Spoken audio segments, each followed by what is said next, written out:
Welcome to the Chatting Chakras podcast, where we get our inspiration from chakras, yoga, art, and sacred space of friends. Here's your hosts ready to rock the rainbow with you, Christina Alexa, Lonnie Voivod, and Kate LeMay.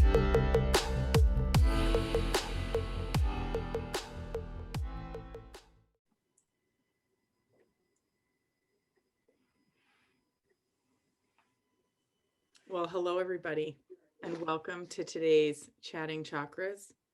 We're back with our friends here, the beautiful Christina, Alexa, and Lonnie Voivod. I'm so grateful to have these two as not only great friends, but soul traveling buddies of conscious evolution. And how would we want to introduce ourselves today, ladies? Got any? I would like to say I'm Lonnie Voivod, professional muse and dancer on command. How about that? Yeah, you're also getting very famous on TikTok. Oh, yeah. Well, yeah. I don't, it's something I'm not ready to talk about yet, Kate, but I do have over 50 followers. Yeah. Well, they should follow. Like the acceleration over the last 3 days has been unbelievable. Yeah. Actually. Yeah. I'm pretty excited. Yeah. Christina, do you have any? Christina, Alexa, I am not on TikTok yet. Let's just say yet.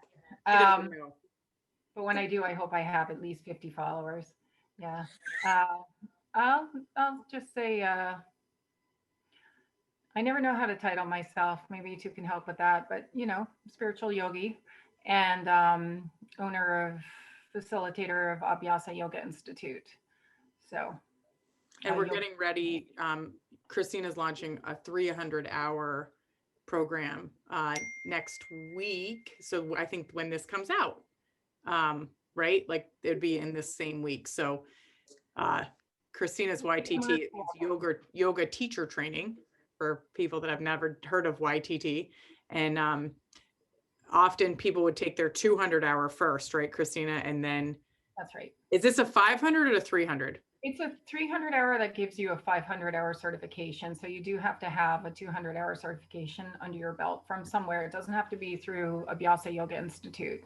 So people can just reach out if they're interested. But this is as you both know well, it's a deep immersion. It's a real journey, and it's a joy. It's a community container. And can you tell us what's Abhyasa mean? Abhyasa means practice in Sanskrit, but it's not just practice. It's sustained effort, over time and balance that brings results.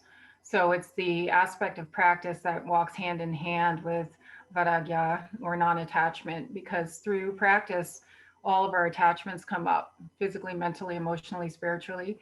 We get to see them, burn them up, be in relationship with them and become masterful at non-attachment. So in the sutras, you'll also often see, which is the sacred text in yoga, the Yoga Sutras of Patanjali, you'll often see those two paired together. So Abhyasa Yoga Institute is kind of founded on that idea that, hey, we're just here to practice.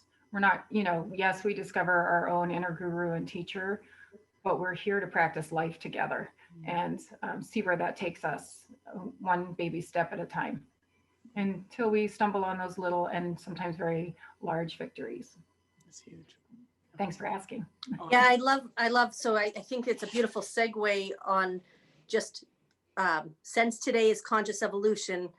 If you don't mind, I'd like to blurb a little bit on the yoga teacher training program, because having gone through the 200-hour with you and then having had the privilege of going with you and many other people on their own 200-hour journeys, I will say I am incredibly excited for the 300-hour.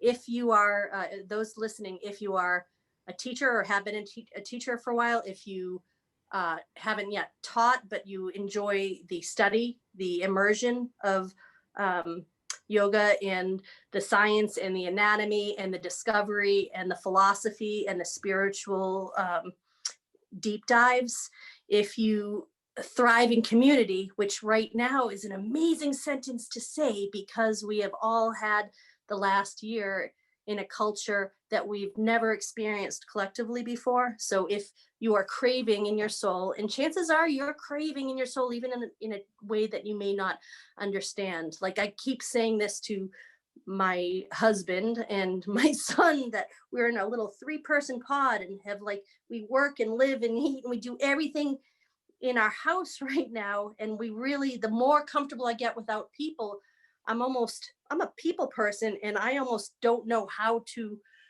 come back into a place where there's more energies to be inspired by and to learn from and grow with. And so I feel like I am personally grateful that my transition out of this year is going to be with you guys through this more, immersive yoga teacher training. And there will be elements that are on Zoom, because that's how we now do things in this world. And yet there will also be opportunities to gather safely in practice, in community, outside. Kate lives at the YMCA of Greater Boston's camp that is in Mirror Lake, New Hampshire, and she has an enormous room where we have done these trainings before. It has a fireplace, it has space to spread out, it has a kitchen and all these things. And it also, in the last year, Kate, you would speak to this better, but you have special equipment that purifies the air, because you are preparing to launch camp, for kids in the summer. So you, by law, have to have a pristine awareness and environment, right? And so maybe you can just talk to that for anyone. We have electrostatic cleaners, and and just have learned a lot about COVID and making sure people are safe. So we're gonna do standard practices of social distancing, washing our hands, and not touching the same utensils if we eat together, it's really common sense practices that are going to keep us safe, and on top of just making sure that the location is sanitized every day. So, all the safety protocols, and also a great amount of space to spread out. It's big. And some time outside. The part of the program actually is diving into earth-based teachings anyway. So we will spend time on the earth, which is lovely. Yeah. So when we tie it into, literally this, what a great segue, when we tie it into conscious evolution. And I feel like this is funny. I don't know which number chatting chakra is this, Kate. This is number 6, that 7 episodes, 6 on the journey through the artwork. And, the irony is, I don't know if we've even talked about like the art of conscious evolution, the experience of connecting, purposefully, powerfully with deeper and deeper awareness on how to take the tools of your body, mind, and spirit, feed them, nurture them, identify them, play with them, dive into their shadow spots, so we can purify what we can, let go of what we don't need anymore, and take our next step to new and exciting levels of being, doing, having, loving, living, seeing, right? So without further ado, so the connector, the great connector there is the 300-hour yoga teacher training with the folks that have already said yes, and those who are, still thinking about coming into our community. What an incredible container and experience and adventure and opportunity for those who are really looking to live more fully, with more joy, more expressiveness, more faith, more art, more love. Yeah. And if I could, I would just say also, in addition, that I'm a person with I'm trying to maximize life, like making sure I get all the parts in. And that includes like my own personal health practices, my present capacity to be with my family in a loving, attentive way, and not like freaking out all the time, and like be present with my boys, be able to play board games, be able to engage in conversations in a meaningful way, really listen when they need me to listen, then engaging with my partner in a meaningful way, stretching that out into my biological family with my mom and dad and my sisters and brothers, and then the their kids and my friends, right? So this is just like the people in my world that this weekend, because, you know, to think to myself that a year ago we were mentally committing to this idea, but we're now reapproaching it because with everything that happened, we couldn't do it. And so here we are, and it's like, it couldn't be more perfect, the timing. So I think to echo everything Lonnie said about the community coming in this way, coming into bigger community in this way. But for me, it also locks in a lot of the things that I really value in life in a very compacted way. Like I get all my friends in a tight weekend, happens to be at my house. So I'm very grateful for the travel distance, you know, practice with my yoga, meditation, practices around yoga, all of it, all the components of yoga, giving me this intense capacity to study deeply on something again with my beloved teacher who, you know, Christina, like, honestly, I think you were the treasure of New Hampshire, of the United States. And I know, don't you shy away from me right now, you know, but it's just like, I can't express how meaningful this decision is in every fiber of my body. Like it's when I look at, hey, what matters in life, this meets like every single check mark there is and allows me to be better with my family, better in my work, like as a supervisor, like all the other components of my life that are not in YTT on that weekend actually benefit so deeply from my conscious decision around one weekend a month that it is such a hell yes. And I just wanted to, like, it's efficient way to get all the meaning. Yes. And for all the times I've done this, Kate, you've done this, I've known friends do this. Oh, well, it sounds great, but maybe a better time, maybe a different time.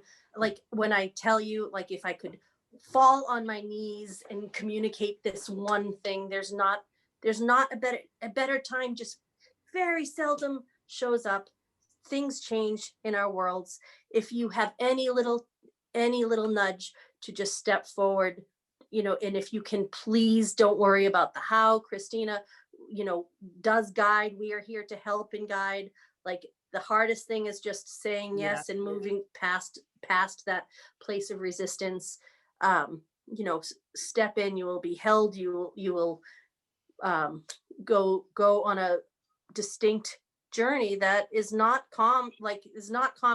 And I feel like so many of us crave it, but we look at the first level of the to-dos of our lives and calendars and mostly our own expectations, self-doubts, fears, you know, commitment issues, like just all the demons, all the angels, all the things that come up in our head for reasons of why not. If you can connect with the yes and trust the stepping in, I do not think you will be disappointed. Amen. Thank you. I just want to say real quick that the very first weekend that we meet is all about, it's a soft landing and for the long game, like I'm not good with these analogies, but this is not a sprint. This is a long run. And we meet ourselves where we're at every single moment, but it's a soft landing into the whole weekend is about balance. And so we dive into every single aspect of a yoga teacher training, from posture clinic to anatomy to all of that. But it's going to be this really, to me, really exciting sort of analysis of our constitution and our condition and and we'll dive into Oriental medicine and intro level that first weekend and look at who am I to myself in my life right now? And what are the elements of my life? What do they look like right now? And how do I softly start to contemplate balance so that I can be successful at showing up for myself to a whole new level? And that sounds general, I think, but the effects will be profound and something that's really necessary on our first weekend. So if you're worried about time or, you know, responsibilities in life or COVID, etc., Friday and Saturday are on Zoom. Sunday we meet in Kate's beautiful very spacious location with full protocols in place. So I just want to say that too. I'm really excited. And it starts. Thank you. And thank you. Yes. Yeah. What is the date that it starts? The The date? start date. Friday, February 19. Great. To Sunday, February 21. That's our February orientation weekend. Yep. So Of 2021, just in case we go far in the future in the dates. And then like I think when this hits, it's like starts 2 days after that. Yeah. That hits right. But if people miss the first weekend and really are called and want to come to the second, we will work together to get you. That's right. So if you're hearing this and you missed the first weekend, usually there's always a second crowd that joins the second weekend, is what I've seen just in previous YTTs. And Christina, I just feel like you have arrived at the place where you are so ready. You know, the other gift is we're going to see we've witnessed you grow so exponentially these last few years. I am so excited that you are stepping into this next place of power and purpose and possibility. Like, this is great. Can't wait. You're such a good guide and teacher and such a beloved friend. Thank you. The fact that we get to triangulate together. Kate and Lonnie, you will both be present, and we all can play together. It's like a big live and love YTT. Yes. For that. We're pretty lucky.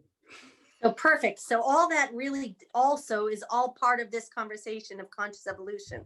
So Kate, you never read your own, but this is yours to read today. I mean, this is, I would say, of all the cards, this is your card. This is, the card. You are literally the artist of conscious evolution. So bring us through. Inspired by Barbara Marx Hubbard. This image symbolizes our quantum jump to a universal humanity.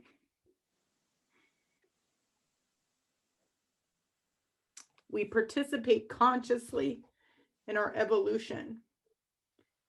This is the next quantum jump. Be curious about your gifts.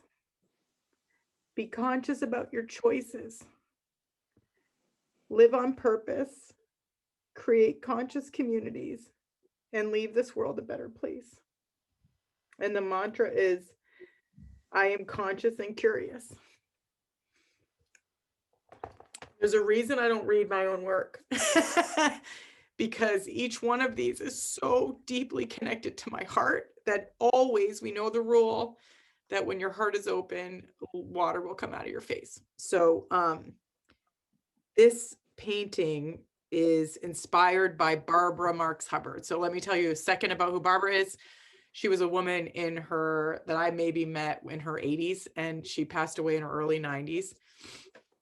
She was a force to be reckoned with. The woman was single-handedly trying to change the world, and you felt it in every single thing she talked about.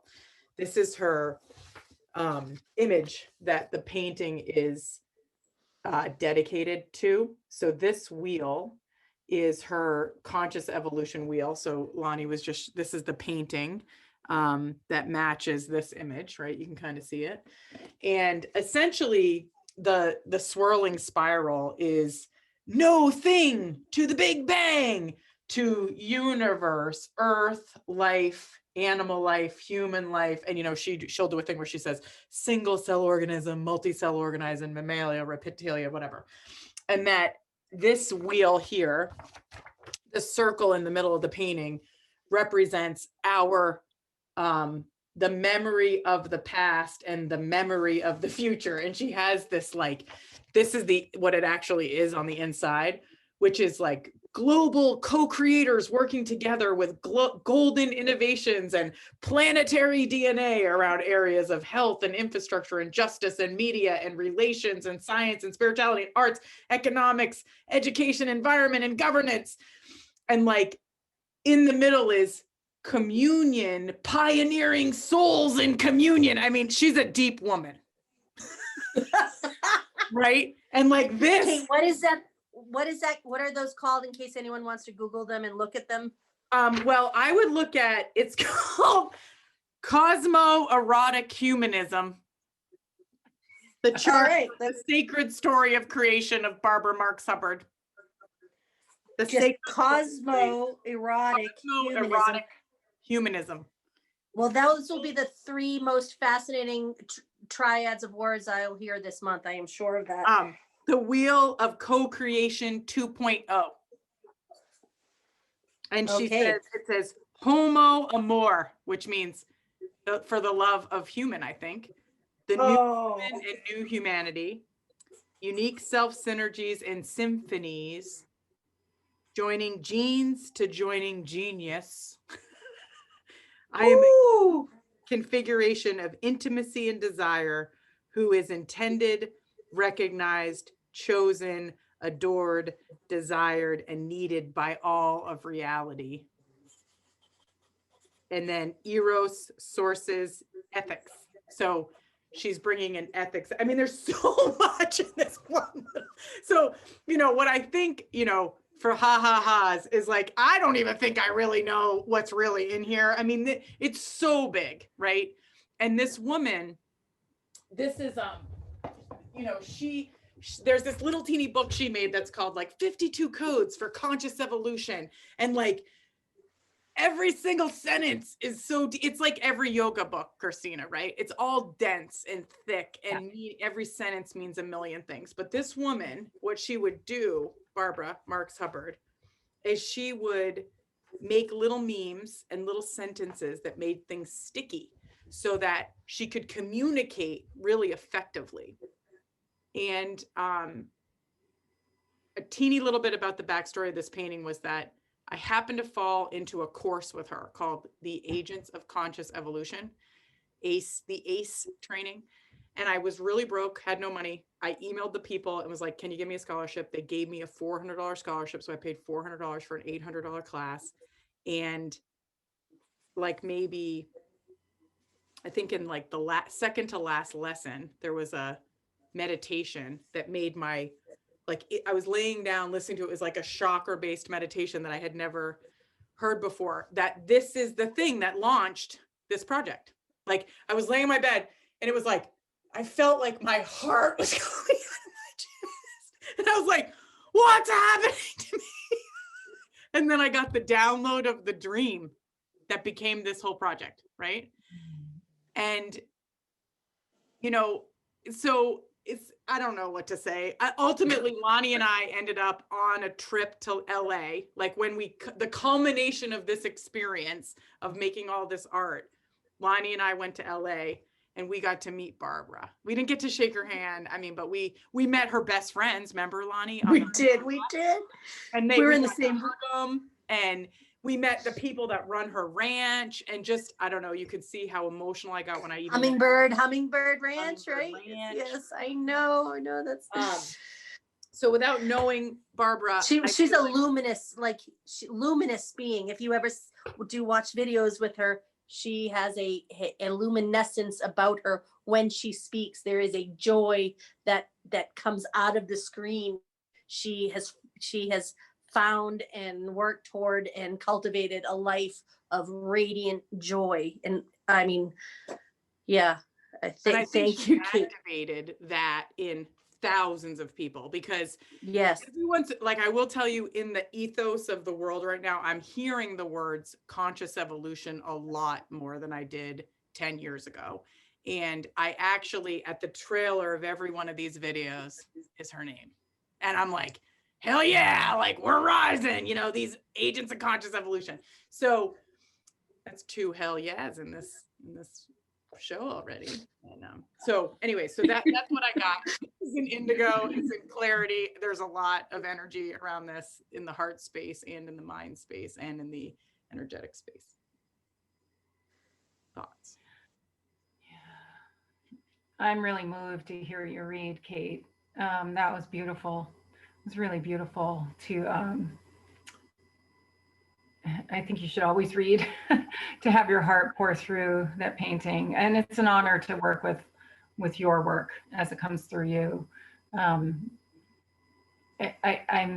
touched by the fact that we're working with the Ajna chakra with the third eye. And this is where this comes through, you know, that piece around the download of this whole project for you, because the third eye is so much about inner insight and knowing and being receptive. It's that feminine chakra.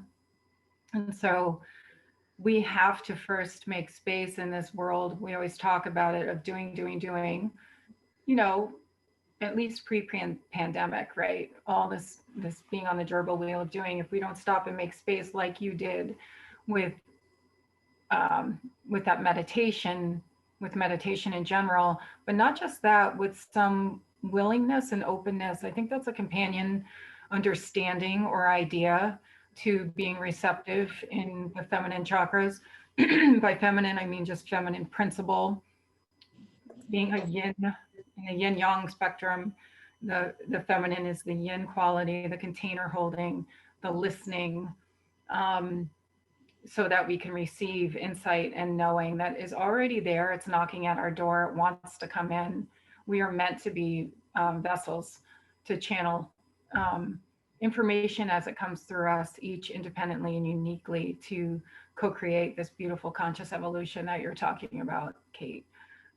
So the third eye, but for me, what comes in when you're talking is there's that extra little nectar or juice of I am willing, which is actually more of a probably a third chakra, masculine energy, but that willingness to say, I'm going to be present, I'm going to open, I'm going to listen. And third eye is also about intellect. So if you are someone who has a strong intellect and leans on that intellect, you're comfortable on that level, you also have a really strong third eye. You know, we all resonate more with different strengths in our makeup, places we've already developed somewhere along the way.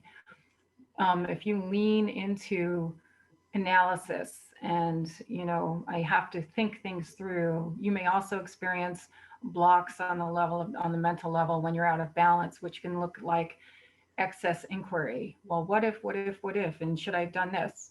Difficulty making decisions or choices about life. It's not a bad sign. It just means that you can flip that script or create a little space. There's a simple antidote. Get grounded and try to quiet the mind. Meditation is very, very helpful for people like that. I speak from experience there. And if you don't feel like you're someone who has a super strong intellect, we all do. We all have a mental level. And if you are very, very immersed in just wide open third eye, tons of insight all the time, lots of dreaming, lots of vision, but you have a hard time grounding, the opposite's also true. Bring in some critical thinking skills, get grounded all the way down to root. I think this is a really beautiful, beautiful place. And the action, the energy of the third eye, if you were to draw a picture, I love that your painting is on a slight angle. It makes me think of how the third eye energy comes in, which is through the third eye, through the pineal gland, through the base of the skull here. And that's very activating. And so it's third eye is not just right here, center of the forehead, just above the brow line. It's more than that.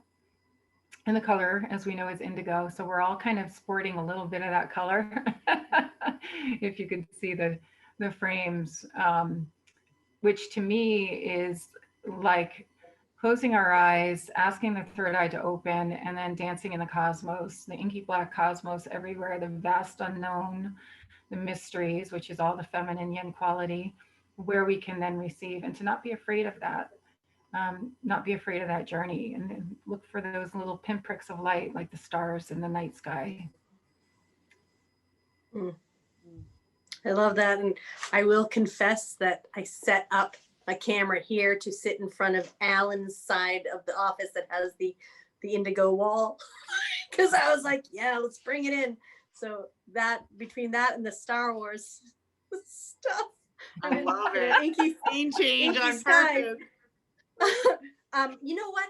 Here's another delightful thing, Kate. Wait till you hear this. So in our little book, The Art of Conscious Evolution, we forget how brilliant this little book is. Guess what? We have these beautiful very simple key, like just summary keys. So, you know, I know that, so indigo in Kate's world, we have 7 areas of each of the chakras that we like to discuss. Today's is conscious evolution, but it's worth saying, because Christina, you summarized it so beautifully. Ajna means to perceive. That's the Sanskrit, means to perceive. And the core concepts are intuition, psychic perception, imagination, astral projection, overcoming illusion of duality, surrendering to divine guidance, meditation, illumination, and then the body seen as the brow, forehead, pineal gland, center of the brain, like you said, coming right through there. So I just think that beautiful reminder that when we are talking about these things, they correspond to areas of you know, the body, but also the energetics of the body and these concepts. And some of the concepts may live in different chakras also, but usually there is a chakra that guides these ideas. Like and so that's just the less flowy, less beautiful way to say everything you just said. The strategic list of what to expect when you're hanging out in indigo. That's it. And if we're It's less beautiful. co-creating our Super lives. clear. Yes, What's sorry. that, Katie? I would just say it helps make it clear, you know? Yes. It's stunning. I'm sorry. Yeah, don't say it's less beautiful. You're making it sad. No, you're right. I love it. If you like the convenient list of where it's all at, so you can really get into the richness of this. Yeah, I will. Yeah, there's so much. It's exciting. You ladies make me really revved up. That's really revved up. I really would like to activate my third eye more. So that's my confession on today's Chatting Chakras podcast. And I would like to activate it less, more. actually. Christina. Maybe we represent the two, an over. What do you call it? Usually an overactive and an underactive. Yeah. I want more dreams and visions. Kate could use maybe a gentle timeout for a little bit. Just gonna have a small break today. It can be a lot to get a lot of input all the time, especially if you're a very empathic person. You know, I think a lot of people are very sensitive. And what I was going to say, based on what you were saying, Lonnie, is, you know, just imagine if you are looking at your life and you want to really make it easy to co-create your highest reality for yourself and therefore for others, therefore up level our conscious evolution on the planet. We could start by exactly what you're talking about, Lonnie, which is perceive, as Kate has that described in her book, with some simple practices. Because if we turn it over, if we surrender to the highest guidance that's trying to come through for us, and then we have the courage, you know, that will be filtered through our heart chakra. But if we have the courage in our Manipura chakra, our third chakra, will center, to actually act on that guidance, it will change our lives. And it can be just small steps too. It doesn't have to be huge things. It could be little that grow to big, right? And that all of a sudden, if you make a daily practice, okay, I feel like I want to go to the store right now. Am I guided to go to the store right now, right? And then follow the guidance. Oh, I thought I was going to lay in bed all day because I feel lethargic and I really am resistant. I want to lay in bed all day, but my inner guidance is telling me in this space, just get up and put your foot, 1, 2, 3 steps in front of you and go into the other room. It sounds crazy, but simple, small things. If we follow the inner voice, that is not the critical voice of the past that might come from others in our root chakra origin, family of origin space, but instead the intuitive, insightful voice that's trying to help us, which is part of our higher functioning, our lives can become very beautiful. And so I wanted to say that piece, and there's something else there that has escaped me at the moment.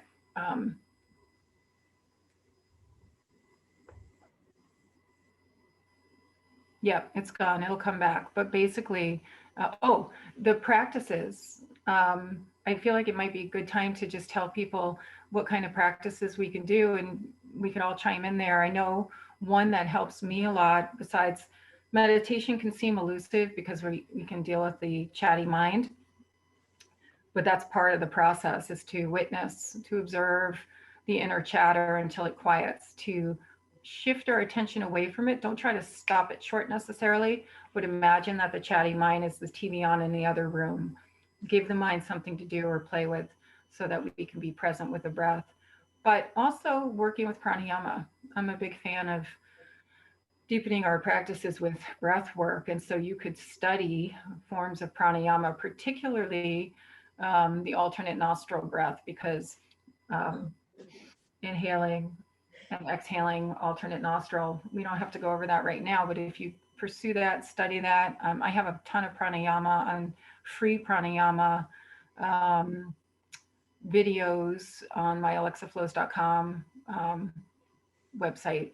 But we also can practice that together in different ways. But you can look it up if you're new to pranayama.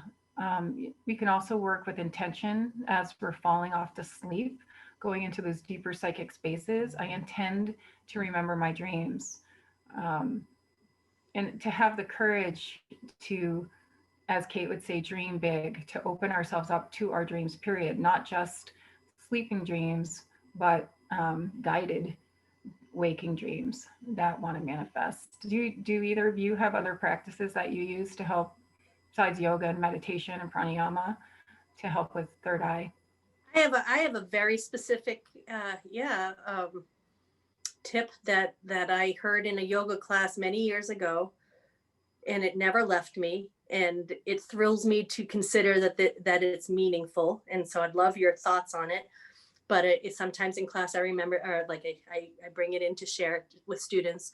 But as you're settling into breath, as you're closing your eyes, getting prepared for your practice, maybe engaging with Ujjayi breath, that victorious ocean breath in the back of the throat, put the tip of your tongue on the roof of your mouth. And what I was told is that simple act of focus and like kind of a physiological declaration is said to activate the pineal gland of the third eye, and keeping that. So that this is the simplest, most specific tip. So that act of putting the tip of the tongue to the roof of the mouth can be done while you're washing dishes, can be done while you're at a red light, when you're driving. Just it's a little somatic, conscious in the world of conscious evolution. Like, no one has, maybe it can be done in a meeting when you would like to, engage with more vision, more clarity on something. You can, no one has to know, your jaw barely moves. You just go boop. And as we know that in the real science that's coming through with deeper and deeper clarity, that intention activates and accelerates evolution. Intention and movement and consciousness is what co-creates your life, right? So having these little things, having like for me, a Kate LeMay necklace on of, a certain one of the ideas. Today I'm wearing Om. So just when I touch it, it's a touch point in my life to remind me that Om clears vibration. So even in tandem of conscious evolution, reminding myself that my Om is a vibration aligner and the tongue can go in the roof of the mouth after I Om, boop. And so it is playing with ideas, and maybe they can sound fun or silly or non-serious, but you and I, the three of us know, because we've seen it in life and we've experienced it and we feel it, that this stuff is real. Like because belief and intention fuels your co-creation. This is living a conscious life. Yeah, I think that, like, I may have even forgot to read the sentence in the thing because that's got so emotional. That, we participate conscious in that we participate consciously in our evolution. This is the next quantum jump. Like conscious evolution is actually the evolution of our species, conscious evolution. And that's what Barbara was always talking about. She was like, the fact that we can consciously evolve is the next jump, like single cell to multi-cell, right? So this idea that we have all these tools, right? Like you're saying, and what is it for? You know, I think if anybody here listens to the work of Joe Dispenza, I've been on thanks to Lonnie introducing me to people that were back into Joe Dispenza and then going on into Joe Dispenza riff again. You know, essentially this idea that connecting our mind to the heart emotionally so say we have an intention and then we connect it to the feelings around that and they can live in a certain section of our body, but we can use meditation for that it's actually the vibrational experience that we are having that literally can change our DNA, is like what Joe Dispenza is talking about. And so when I have a couple things to bring in. I like scooted over to get this folder because I read this thing one time and I was like, this is my favorite phrase in life. Effective calibration of intuitive operational focus. I'm going to say it again. Repeat that again. Effective calibration of intuitive operational focus. So essentially, when I think about what like really fires me up, do you know how many times a day I meditate on what I'm supposed to be doing? It's like unreal, actually, when I think about it really. And whenever I'm spinny, if I can come to center, just take a couple deep breaths, get center, listen to that thing that's trying to get my attention, write it down, you know, because when you're moving at lightning fast speed, you know, say you're a race car driver, they have to like be so on it intuitively, right? To like know, oh, okay, I'm going to turn the wheel, this because they're moving 1,000 million miles away. But then in that very, very moment, it's like freeze frame slowness, right? They're super present. And so for me, part of this whole thing around our capacity to consciously evolve is to recognize that we are macro beings and micro beings all at the same time. We are flying high like the eagle and down at the mouse as the same, you know, and at any time we can kind of move between these things in order to understand what's trying to get our attention that's beyond what this thing understands right now, right? So we can use our body as the guiding, like a rod you would use to find water, to hear the intuitional guidance around our operational focus, which is how to use our time. And it's just really powerful. It's really powerful stuff. It's really powerful stuff. And that's so beautifully put, Kate. I just want to jump in if I can and say, you mentioned when you're spinny and how many times a day, thousands of times a day, or whatever it is, hundreds or whatever it is, you're checking in. This becomes part of, with practice, becomes just part of how we operate, period. And we are vibrational beings and we have divine energetic circuitry. And so because we vibrate and everything vibrates, we become more and more and more adept at feeling and discerning between what is intuitive insight and what is just, in what ways are we just being affected by the vibration of the world around us. So if I'm spinny, I'm probably being affected by the vibration of the world around me that's maybe plucking some cords of some inner buttons that are easily pressed, or vice versa, right? I've got something going on. I need to slow down, check in, and reestablish that link with that intuitive guidance, which is also vibration. So we become masterful at discerning between the differences in the vibration, right? Because we are vibrational beings. And I love that that is a most simple and practical tool, which is, hey, we all do it. We all check in with ourselves throughout the day, right? And that's different than checking in with the voices of the past, et cetera. Like, what am I supposed to be doing versus how am I being guided in this moment? Yeah, if that makes sense. Those two questions, that'll change your life. If you understand the difference between the judgment-based, habit of what am I supposed to, who am I supposed to be? What are my expectations that others have of me? Like versus making alignment in the present moment and ask, deciding in that moment to allow guidance. What a game changer that one shift could be for us all. And can we just talk for one quick second about the physicality here? Because you're touching on it, both all of us are touching on it. When we're little babies and we're born into these vessels, and I always call it like the tectonic plates of the skull have not come together yet and formed and sort of locked in together yet. Everything's mobile, and that soft spot at the top of the head is actually open. And the pineal gland responds to light. The pineal gland is third eye, connected to third eye. And so it's also responsible, I believe, for like hallucinations and, otherworldly experiences. So some of us it's okay if we don't, but we might have early memories, or we may have early memories of astral projection or seeing, spirits or whatever it is. There's actually physical support for that in the body.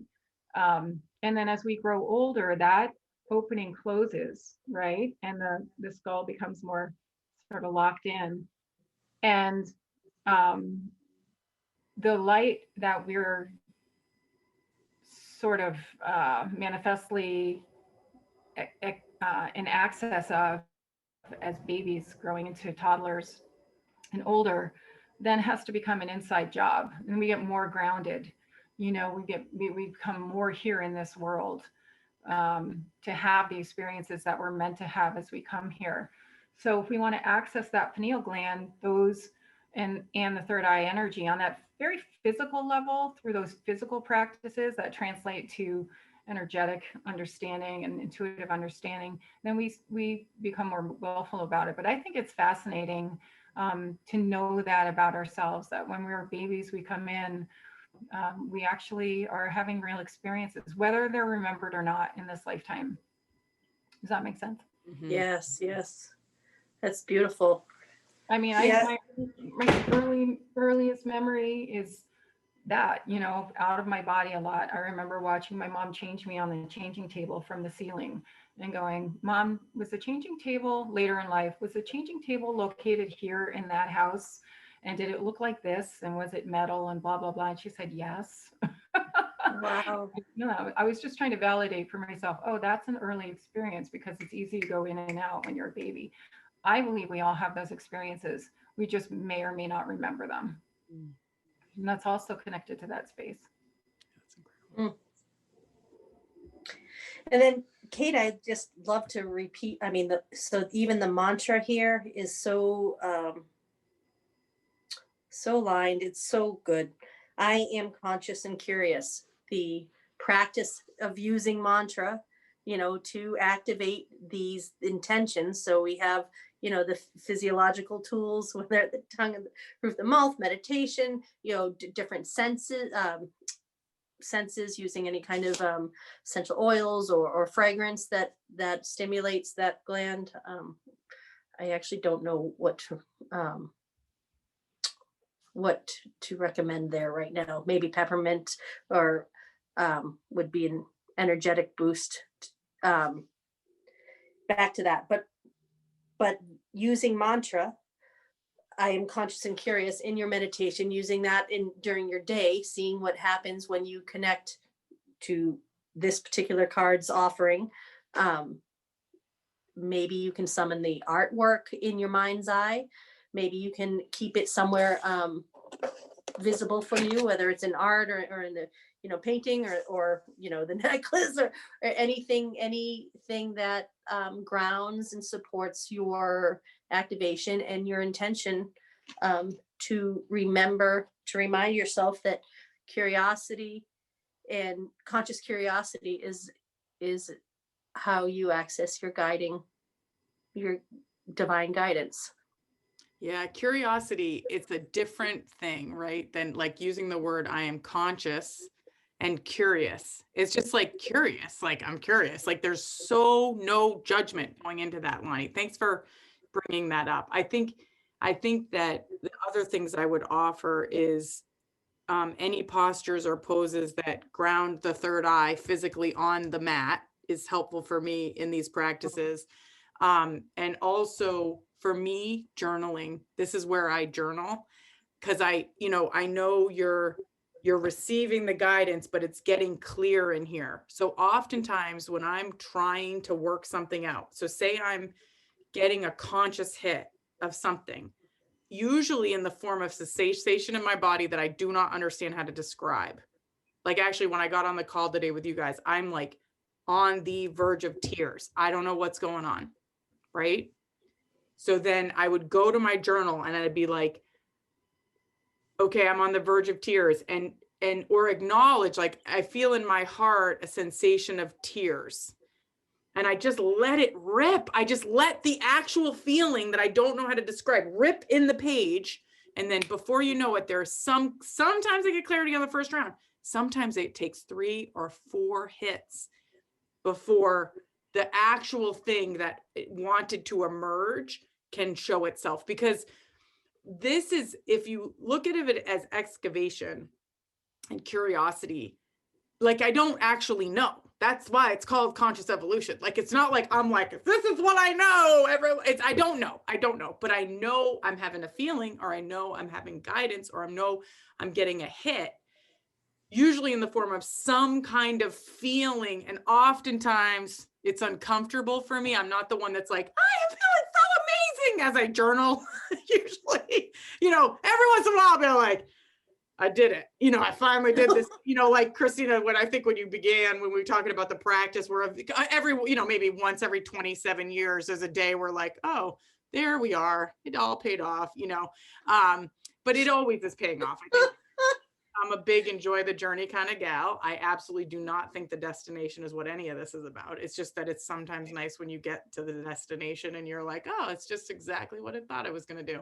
But, so the techniques of journaling without knowing, like it's such an exploration process, and grounding the third eye, and that mantra of I am conscious and curious is just the posture that I approach this topic. Because Barbara, I think Barbara and I are connected at some deep soul level, because every time, I just feel like I'm like her student forever. And her fierceness in the way she approached the world around this topic as one tiny little speck of dust on the planet, right, gives me the belief that we really are capable of doing things so far beyond what we know. But we don't do them alone. We do them connected to the energy of all that is. We do them in harmony with the rhythms and systems that have been put in place in our body. And the more we like acknowledge it and play with it for what it is, like, in which yoga was like, it taught me everything, Christina. Like, it taught me everything. Once I did my first YT, I was like, everything makes sense. But you can imagine I started this before I did YTT. So it, and I'm so excited about our next, to bring us full circle. Like, I couldn't be more excited about now going in to the 300-hour with this thing outside of my body. Yes. Around with most of the people in the group already having it, and like us getting to play with these ideas with some common language that's like, oh yeah, that necklace, oh yeah, that painting, oh yeah, that idea, yeah. You just described so perfectly, Kate, that the feminine, vast mystery container, the unknown, that process, which is all everything you're talking about with the Ajna chakra, but you just described it perfectly. Journaling the unknown, we don't know it yet. We move from unconsciousness to consciousness, and I loved how you just described that on a very real level, really practical level. That process, it's beautiful. And one analogy I use for, especially as I coach young people in the work that I do here in camping or in the Y, because, you know, we're a nonprofit. So oftentimes young people will maybe be given more responsibility than they're physically capable of handling at that moment. And yet we know they're totally capable, but there's growth all the time, like including every camper that comes here. You know what I mean? They're like, I'm in the woods without my parents, you know, or all the parents are like, oh my God, I just left my kid at your house. Is that, you know, it's like you're in complete darkness and you're swimming and you're just like trying to feel for something you understand, just something. But to know that in that darkness, you're safe. Like, it's a pretty crazy thing. Like you were talking about that little pinprick of light. It's almost like these practices we do ground us to comfort, to something, the breath work, any of the practices that we have, so that when we're out here stumbling in the dark, you can tolerate it a little longer, because that's where all the juice is. That's where the evolution is. Like the growth is on the side. You don't know it yet. That's why it's called growth. You're not comfortable yet, so just really, and your practices are your practices. Nobody can tell you like, this is the practices that are going to work for you, but you can definitely find teachers that have had experience and you can learn from. And that's, what I feel so grateful to have our community, because every single day I learn new practices that help this feel safe and me feel more confident every day to consciously evolve. What a gift it is, the moment we recognize that deep inner world is infinitely vast. And if we open our eyes and use our senses to look at the world around us, and we think that is all there is, but it can be distressing, although there's a great amount of beauty in this dimension. There's also a lot of struggle and a lot of suffering, right? And my journey in yoga was just to have that one experience you're talking about, Kate, which is in YTT. It all made sense. It's because we go into our bodies and then we realize, oh, this is an inside job. But first I have to go into this intuitive framework of my physicality and energetic circuitry. And then to realize that, again, that inner landscape is infinitely fast. And then we listen to it and then we channel it back through and out into the world, like your creation that you just said, oh, I was involved with this birthing process of your paintings.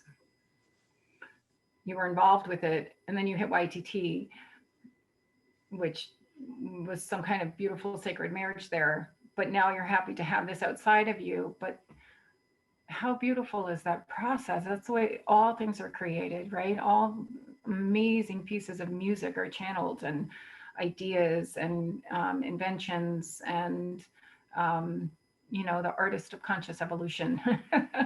I'm in love with that process. I think it's so beautiful. Me too. And just as it sounds like we are wrapping up for this particular idea and this painting, but I just also want to say, as I heard you and watched you, Kate, talk about Barbara Marx Hubbard, and people listening may or may not have ever heard her name. I just want to say that you and I met about the same time. You were connecting deeply with her work, which of course was probably not an accident. But when we did go to that Los Angeles event, one thing that we noticed, the event, which was for the birth of 2012, lined up for the Mayan calendar, it was an ambitious event at the the Agape Center, Michael Beckwith's church. But what we noticed and what we didn't maybe realize is that the VIP who's who list of like extraordinary humans who were talking about this, we had Marianne Williamson there, Jack Canfield, Lisa Nichols, oh my gosh, Neil Donald Walsh, Donald Walsh of Conversations with God. Yeah, Michael Beckwith, his and this incredible community, they all bow down to Barbara as their teacher. So as you know, if you are still listening to this or watching this on YouTube or whatever, and you were hearing Barbara Marx Hubbard and it's just another name that you may or may not connect with, what I do want you to know and remind myself to reconnect with Barbara. Google her, spend a little time with her this week.